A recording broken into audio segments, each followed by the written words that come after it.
दोनों इक्वेशन से आएगा। तो मैंने यहाँ पे वही जो है चीज़ें यहाँ पे लिख ली, ये वाला फॉर्मूला और ये इन दोनों इक्वेशन से आएगा। अब हमको ये वाली इक्वेशन सॉल्व आउट करनी है ए और बी की वैल्यू निकालने के लिए। ए और बी की वैल्यू जैसे ही निकलेगी हम यहाँ पे पुट कर देंगे, समझ रहे हो। तो ए और बी की वैल्यू निकालने के लिए हमको चाहिए समेशन एक्स और एन बोले तो नंबर ऑफ ऑब्जर्वेशन जो कि यहाँ पे दे रखे हैं 1 2 3 4 5 एंड समेशन वाई हमको चाहिए और हमको चाहिए समेशन एक्स इंटू वाई और हमको चाहिए समेशन वाई जो कि हम यहाँ सेम सिमिलर चाहिए एंड समेशन वाई स्क्वायर। तो हमें इसको निकालने के लिए क्या करना है, समेशन एक्स यानी कि ये जो सारा डेटा दिया हुआ इसको हम जोड़ देंगे, ठीक है। नंबर ऑफ ऑब्जर्वेशन आपको पता है तो सारी की सारी यहाँ पे ना एक तरीके से ये वाली सारणी से बन जाएगी या तो आपकी टेबल बन जाएगी। एक्स का डेटा हमें दिया हुआ था ये, तो समेशन एक्स इक्वल्स टू हो जाएगा 10, सबको जोड़ दो। समेशन बाई यहाँ पे हो जाएगा आपका 69 पॉइंट, सबको बाई के डेटा को जोड़ दो। अब हमको क्या क्या चाहिए, हमको देखो यहाँ पे वाई स्क्वायर चाहिए इस वाले फॉर्मूले में, ठीक है। और आगे जो आने वाला फॉर्मूला है सेकंड के लिए हमको यहाँ पे एक्स स्क्वायर भी चाहिए, तो हमें दोनों निकाल लेने हैं, x square y square. Simple यहाँ पे 0 का स्क्वायर 0 होगा, 1 का स्क्वायर 1 होगा, 2 का स्क्वायर 4 होगा, 3 का 9 होगा। तो यहाँ पे मैंने सब, आपके पास कैलकुलेटर होगा ही, अगर ये पॉइंट में भी है डोंट वरी, आपने यहाँ पे स्क्वायर कर देना है फट से। तो यहाँ पे समेशन एक्स स्क्वायर आ गया, यहाँ पे समेशन वाई स्क्वायर आ गया। अब एक्स इंटू वाई भी आपको चाहिए, देखो यहाँ पे डेटा में दे रखा है समेशन एक्स इंटू वाई भी चाहिए। तो एक्स इंटू वाई करने के लिए क्या है, सिंपल 0 में 1 की गुणा करो, 1 में इतने की गुणा करो, इसमें इतने की करो, इसमें इतने की, और आपका समेशन एक्स वाई आ गया। बस ये समझो ना, एक फॉर्मूला याद होना चाहिए इंसान को, अगर ये सारे डेटा बहुत इजी हैं कि भाई कैसे करना है, ठीक है। अब ये सारा डेटा आपने निकाल दिया। अब ये जो एक्स का डेटा है, वाई का डेटा है, एक्स स्क्वायर का डेटा है, वाई स्क्वायर, जो भी सारा डेटा है वो आपने इन दोनों इक्वेशन में फिल करना है। फिल करके ए एंड बी की वैल्यू को निकालना है। तो पहले हम इस वाली इक्वेशन में फिल करते हैं। तो यहाँ पे देखो हमारी इक्वेशन है summation x equals to n a plus b into summation y. तो एक्स समेशन एक्स की वैल्यू है 10, तो 10 पुट कर दी। समेशन वाई की वैल्यू हमारी 16.9, तो हमने यहाँ पे 16.9 पुट कर दी समेशन वाई की जगह। और एन यानी कि नंबर ऑफ ऑब्जर्वेशन यहाँ पे 5 है, 1 2 3 4 5 हमने यहाँ पे पुट कर दी। तो ये हमारी फर्स्ट इक्वेशन बन गई, इसका फर्स्ट इक्वेशन इस तरीके से नाम दे दोगे, ठीक है। दूसरा आपका था यहाँ पे समेशन एक्स इंटू वाई वाला, यहाँ पे ये वाला सारा डेटा। अब यहाँ पे भी सारी वैल्यू पुट कर देनी है। समेशन एक्स वाई की वैल्यू आपकी यहाँ से आ जाएगी 47.1 और ए इंटू समेशन वाई की वैल्यू जो है आपकी यहाँ से आ जाएगी 16.9 और समेशन वाई स्क्वायर की वैल्यू यहाँ से आ जाएगी 75.7 इंटू बी, ठीक है। इसको हम दे देंगे इक्वेशन नंबर 2 नेम।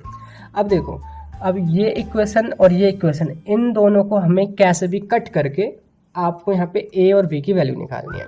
अब इसको निकालने का सिंपल तरीका ये है लीस्ट स्क्वायर मेथड के द्वारा, कि ये जो आपकी दूसरी इक्वेशन है ना, आप देखोगे ये वैल्यू 5a है, यहाँ पे 16.a है, ये वैल्यू 16.9b है, ये वैल्यू 75.07b है। तो यहाँ पे ए की वैल्यू, यहाँ पे बी की वैल्यू है। तो यहाँ पे से हम किसी एक वैल्यू को ना बराबर करेंगे, इक्वल करेंगे। कि आप ऐसे करो कि ये जो दिया हुआ डेटा है ना 16.9a, तो इतना हमें इसको इक्वल करना है। तो 5 में या 5m में इतने की गुणा करो कि आपकी वैल्यू इतनी हो जाए, ठीक है। जब यहाँ पे मैंने अच्छे से इसको सॉल्व किया था, तो अगर यहाँ पे आप मल्टीप्लाई करते हैं 3.38 की, किसमें, इस वाले 5 में, तो आपकी वैल्यू हो जाएगी 16.9, ठीक है। अभी वैल्यू आप सिंगल इसमें तो नहीं कर सकते वरना सारा सवाल खराब, आप पूरे यहाँ पे दिए हुए टोटल जो भी आपका डेटा उसमें करनी पड़ेगी। तो 3.38 से मल्टीप्लाई करने पर, फर्स्ट इक्वेशन में मल्टीप्लाई करने पर, जब हम इसमें मल्टीप्लिकेशन करेंगे तो इसका भी वैल्यू हो जाएगी 33.8, इसकी वैल्यू हो जाएगी 16.9a, इसकी वैल्यू हो जाएगी यहाँ पे 57.122b, ठीक है। इसको हम यहाँ पे थर्ड इक्वेशन नाम दे देंगे, ठीक है। अब इसके बाद देखिए क्या करना है, जो आपकी इक्वेशन नंबर 3 यहाँ पे आई है ना, अब इसमें से इक्वेशन नंबर 2 को आप यहाँ पे घटा दो, ये जो है वैल्यू इसमें से घटा दीजिए। तो देखिए यहाँ पे लिखा है कि now subtract equation 2 from equation 3। तो 3 हमने ऊपर लिख लिए एंड नीचे जो हमने घटाना है वो इक्वेशन नंबर 2 है, वो अपने नीचे रख लिया है। अब देखिए जब घटाना होता है ना, सब्सट्रैक्ट करना होता है, जो वैल्यू पॉजिटिव में भी रहती है ना वो भी नेगेटिव में हो जाती है। जैसे कि 47.1 पहले पॉजिटिव भी था ना, तो यहाँ पे नेगेटिव आ जाएगा। ये पॉजिटिव है, ये भी नेगेटिव, ये पॉजिटिव है, ये भी नेगेटिव, ठीक है।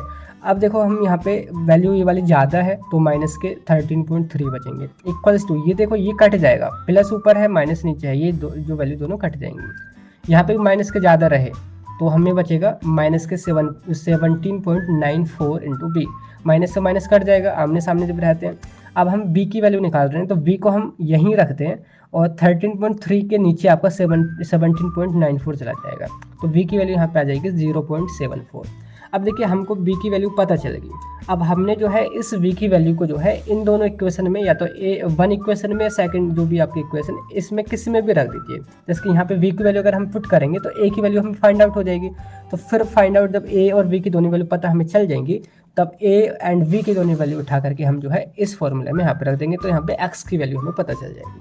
समझ रहे हो? तो यहाँ पे हमें v की वैल्यू फाइंड आउट करने के लिए हम इक्वेशन नंबर 1 में v की वैल्यू पुट कर देते हैं, a की वैल्यू फाइंड आउट करने की, सॉरी। तो यहाँ पे देखिए 10 = 5a प्लस 16.9, यानी कि ये वाला 10 = 5a प्लस 16.9। अब यहाँ पे b की वैल्यू जो आई थी हमारी 0.74, ये यहाँ पे हम पुट कर रहे हैं।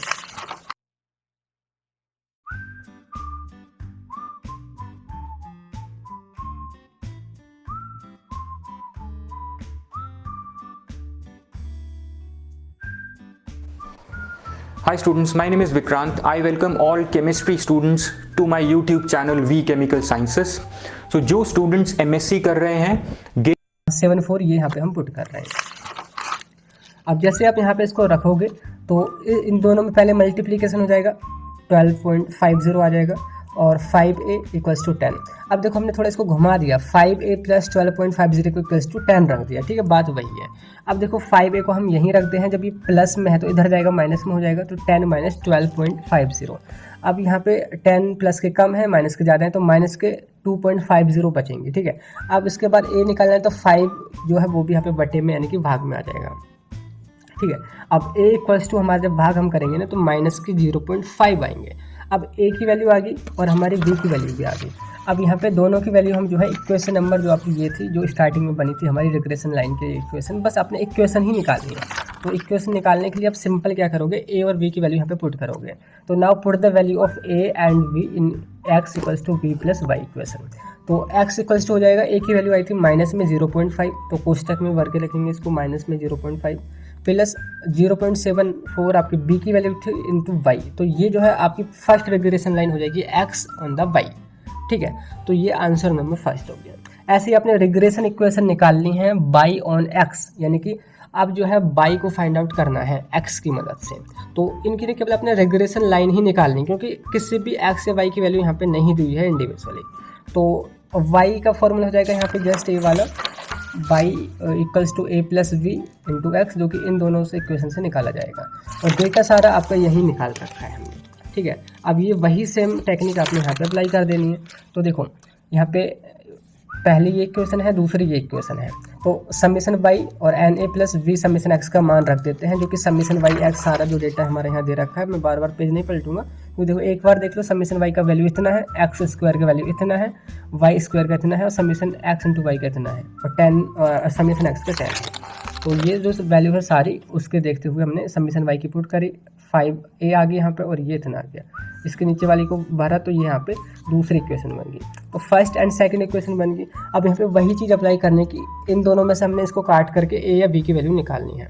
तो हम यहाँ पे ये जो 10a दे रखा है, यहाँ पे 5a दे रखा है, तो हम इस वाली इक्वेशन में कितने से मल्टीप्लाई करें कि वो 10a हो जाए, यानी कि दुगना हो जाए। तो 2 से मल्टीप्लाई कर देंगे, 2 से मल्टीप्लाई करोगे पूरी इक्वेशन को करना होगा, तो ये सारा मान जो है वो दुगना हो जाएगा और आपकी यहाँ पे थर्ड इक्वेशन बन जाएगी, जैसे कि ये पूरा मान 10a + 20b इस तरीके से दुगना हो गया, ठीक है।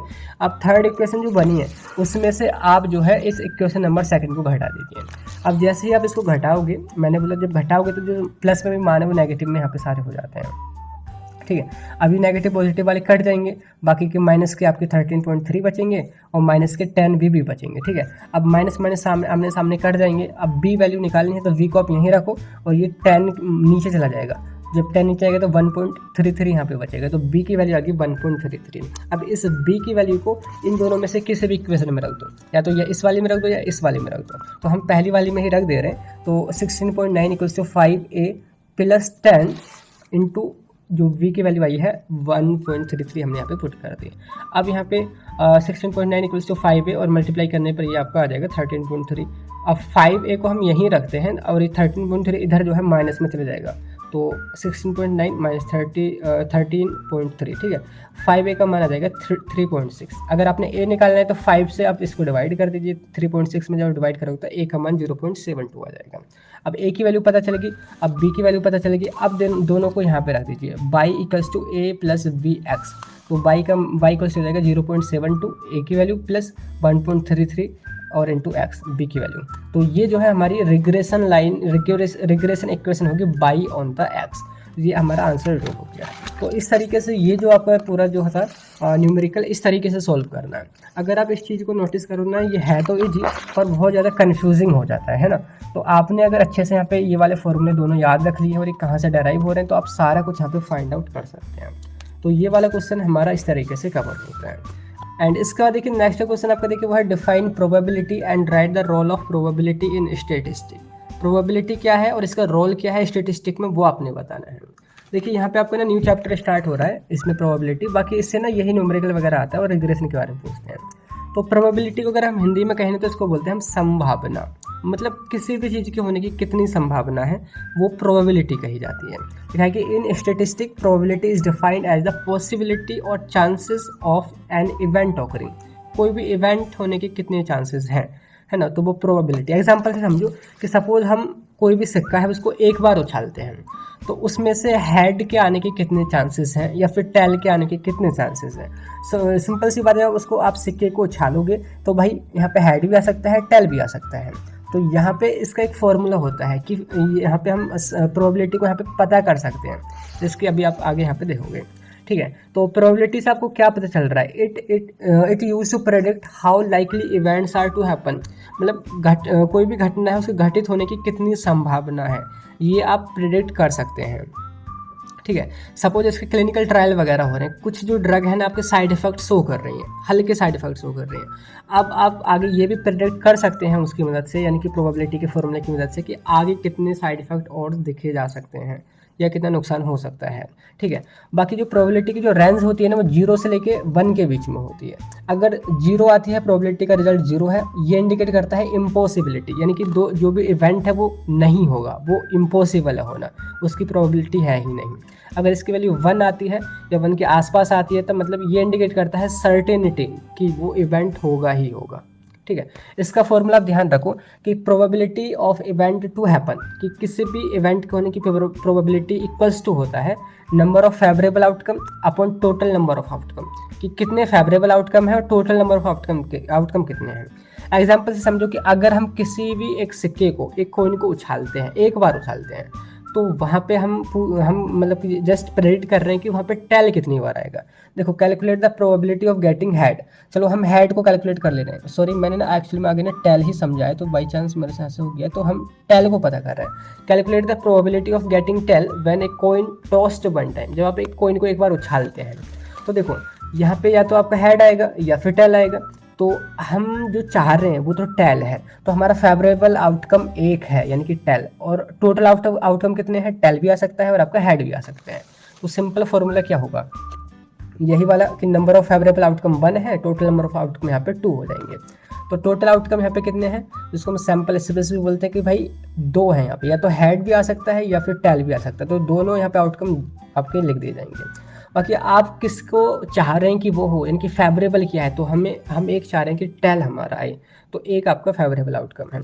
तो प्रोबेबिलिटी ऑफ टेल कितना हो जाएगा, 1 की वैल्यू यहाँ पुट करी 1/2 इक्वल्स टू 0.5, यानी कि 50% चांस है। सिंपल सी बात है भाई, जब आप एक बार किसी भी यहाँ पे टॉस को उछालोगे, टॉस करोगे यहाँ पे किसी सिक्के को उछालोगे, तो 50% चांस होंगे हेड आने के, 50% चांस होंगे टेल आने के। तो यही जो है यहाँ पे प्रोबेबिलिटी आप काउंट कर सकते हैं। ये तो जस्ट एक बार हमने उछाला, अगर आप इसको डबल बार उछालोगे तो इसके चांसेस और अलग अलग होंगे, ठीक है। परसेंटेज भाई ये घटता बढ़ता जाएगा।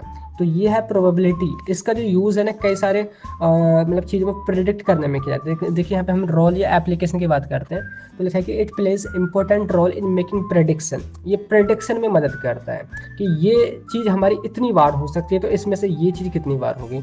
तो जस्ट हम प्रेडिक्ट करते हैं, ठीक है। एंड आल्सो ये यूज़ किया जाता है in scientific investigation as well as day to day problem. अगर आपने देखा हो तो हम कई बार शर्त वगैरह लगाते रहते हैं कि भाई ये वाली टीम जीतेगी या फिर वो वाली जीतेगी। जैसे कि IPL के एग्जाम्पल की बात करें तो IPL में जो 6-7 हमारी जो सारी जो टीमें हैं वो हर एक 14-14 मैच खेलती है, पर हर एक के जीतने के जो चांसेस हैं जो हम चाह रहे होते हैं वो डिपेंड करता है कि वहाँ पे कौन जीत रहा है कौन हार रहा है, ठीक है। तो यहाँ पे total outcome total number of outcome ऊपर आएगा आपका नंबर ऑफ फेवरेबल आउटकम।